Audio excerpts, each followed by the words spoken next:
दिनेश शर्मा जी, जयपुर से। हरे कृष्ण। श्रद्धेय पूज्य महाराज जी, सादर प्रणाम। कई बार प्रयास करने के बाद भी स्वाध्याय व गीता प्रचार में नियमितता नहीं रह पाती है जी। कृपया सुझाव बताइए।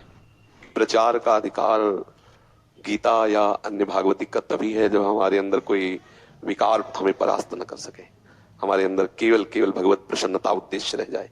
हम प्रभु का जस गा रहे हैं, ये हमारा व्यसन है।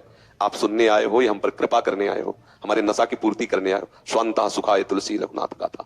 मैं प्रभु की चर्चा कर रहा हूं क्योंकि मेरा ये नशा है, इसके बिना मैं जी नहीं सकता। तुष्यंति च रमन्ति च, यही हमारा जीवन है। आप लोग जो सुनने आए हैं, ये हमारे नशा की पूर्ति करने में सहयोग देने आए हैं, इसलिए आपके हम ऋणी हैं कि आप सुनने आए हैं। और हमें किसी भी तरह से मान या किसी तरह से प्राप्ति या किसी तरह से यश की प्राप्ति या किसी तरह हमारे गर्व की पुष्टता कि मुझे इनसे ज्यादा ज्ञान है, ये सब भगवत विरोधी बातें हैं। तो जब तक हमारा देहात्म भाव पुष्ट है तब तक ये त्रुटियां होती रहेंगी। अरुचि होना या इस तरह की कंचन कामिनी कीर्ति आदि की ऐषणाओं में फंस जाना। क्योंकि सच्ची बात यह है कि हम देहाभिमानी को जब कोई प्रणाम करता है तो हमें महसूस होता है कि मैं श्रेष्ठ हूं और ये हमसे लघु है, तो फिर हमारे अंदर गीता का सूत्र नहीं आया, तो हम प्रचार करने के योग्य नहीं रहे। मेरे अंदर ये भाव नहीं है। मेरा गीता प्रचार तात्पर्य भगवान को प्रसन्न करने का भाव। अच्छा, भगवान को प्रसन्न करने का भाव, तब तो बढ़िया है। तो गीता जी की ये बात आपको समझ में आती है, यो माम पश्यति सर्वत्र सर्वम च मयि पश्यति तस्याहं न प्रणश्यामि सच में न प्रणश्यामि। अंदर ये बात फिर परेशानी क्या है? रेगुलरिटी नहीं पाती महाराज उसमें। तो ये बातें समझ में नहीं, अगर ये आ जाती तो ये प्रश्न न रहता। इसीलिए भैया ऐसा होता है ना कि कढ़े और पढ़े में अंतर होता है।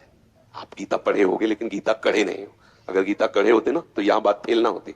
जैसे बहुत सुंदर प्रवचन कर लेता हो लेकिन स्थिति नहीं है तो 2 मिनट में पकड़ में आ जाएगा, क्योंकि जैसे इस स्थिति को प्राप्त हुआ ना तो उसको पता होता है कैसा। तो जैसे हमने आपको पहले कहा कि जब तक श्री कृष्ण का साक्षात्कार की प्रबल लालसा या साक्षात्कार हो गया तब तक वो फिर इन बातों के योग्य नहीं रहता। जैसे हम गीता बोले और गीता मेरा जीवन हो, गीता मेरे रोम रोम में बसी हो और श्री कृष्णाकार वृत्ति हो, तो आप जिसको बोलोगे उसमें वही फंस जाएगा जो आप में है। अब जैसे हम केवल प्रवचन करते हैं तो फिर ना सामने रस होगा ना अपने रस होगा विषयों में।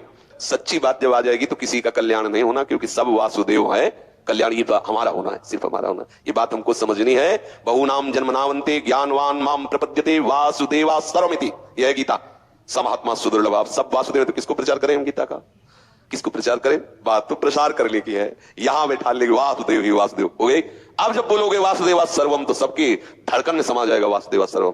तो हमें तो लगता है भैया पहले खूब भगवदानंद की वृत्ति बढ़ावे, तो परस्पर चर्चा करे प्रीतम की प्रसन्नता का लक्ष्य करके और जीवन को पूर्ण झोंक दे भगवत आराधना में। तो ये जो बातें पीछे वाली है ना कि रेगुलर नहीं चलता, ऐसा नहीं चलता, वैसा, ये सब खत्म हो जाएगा।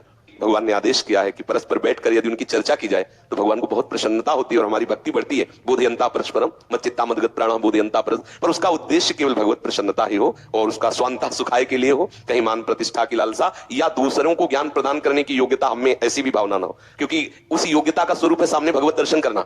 वो योग्यता तभी मानी जाएगी आप में जब आप सामने भगवत दर्शन, जब सामने आराध्य देव, तो किसको ज्ञान दे रहे हैं हम आधे भाव को पुष्ट करने के लिए मेरे आराध्य देव श्रोता बने बैठे, ये हमारे सौभाग्य है। मुझे बहुत ज्ञान है, मैं इनके प्रश्न का उत्तर दे रहा हूं, ये पतन का मार्ग है।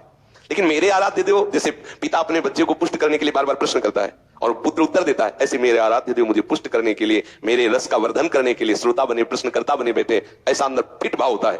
जो भगवत साक्षात्कार के मार्ग में चलने वाला उपासक है, भगवत साक्षात्कार है, वो व्यवहार करता है लेकिन इष्ट भावना में मगन होकर व्यवहार करता है। वो डांटेगा लेकिन इष्ट भावना से युक्त होकर के प्यार करेगा, पर इष्ट भावना, वो व्यक्ति भावना से नहीं रहता। समझ पा रहे आप? शरद भार्गव जी, गाजियाबाद से। श्री राधा वल्लभ श्री हरिवंश। श्रीमत राधा सुधा निधि जी के श्लोक नंबर 81 में वर्णित विलक्षण गुरुनिष्ठ भक्ति के आधार पर लोकातीत एवं वेदातीत आचरण की महिमा का वर्णन मिलता है जी। 81 नंबर श्लोक संख्या में विलक्षण गुरुनिष्ठ भक्ति के आधार पर लोकातीत एवं वेदातीत आचरण की महामहिमा का वर्णन मिलता है। आचरण नहीं है, स्थिति है। आचरण और स्थिति में अंतर होता है। आचरण में कर्ता होता है, स्थिति में स्वरूप होता है। समझ पा रहे? जैसे इसमें है लिखन्ति भुजमूलतो न खलु शंख चक्रादिकम विचित्र हरिमंदिरम न रचयन्ति भालस्थले लसत् तुलसी मालिकां दधति कंठपीठे नवा गुरुर्भजन विक्रमात् को हिते महाबुद्धयः। गुरु के द्वारा दिए हुए भजन के महान बल से वो इस स्थिति को प्राप्त हो गया है। इस शरीर की शुद्धि नहीं कि मस्तक में तिलक लगाना है, गले में कंठी बांधना है, ये सब भूल चुका है। लिखन्ति भुज मूल, तो भुजाओं में चिन्ह बनाने हैं, दासत्व, वो सब भूल गया। क्या हुआ? बोले गुरु के द्वारा दिए हुए भजन के प्रताप से ऐसी स्थिति को प्राप्त हो। ये स्थिति का वर्णन, आचरण का नहीं। आचरण में कर्ता होता है और स्थिति स्वरूप स्थित है। अब शरीर भाव से ऊपर उठा हुआ महापुरुष है, गले में कंठी बंधी है कि नहीं बंधी, तिलक लगा है कि नहीं लगा, कोई परवाह नहीं, ये स्थिति है। इसे हम आचरण न मान लें। अगर आचरण के है तो आदेश करते हैं रसिकाचार्य जन और रसिक जन, प्रथम हिमत जन कीजिए सौरभ अंग लगाए, तापाचे लची पची करे सुंदर तिलक बनाए, ये आदेश है। और स्थिति बोले लिखंति भुजमूलतो खलु संग चक्रादिकम विचित्र हरि मंदिरम रचयन्ति भालस्थले लसत तुलसी मालिकाम ददति कंठपीठे नवा गुरुर भजन विक्रमात् इहिते महाबुद्धया। वो ऐसी स्थिति को प्राप्त हो गए गुरु के द्वारा दिए भजन के प्रताप से। देश शुद्ध में है ही नहीं, तो जब देश शुद्ध बिसर गई तो सब व्यवहार खत्म हो गया। समझ रहे ना? महाराज जी ने प्रश्न आगे किया है कि गुरुदेव की करुणा और कृपा का स्वरूप क्या है, हम इसे कैसे पहचानें? नाम सुकृत धन अपनी जी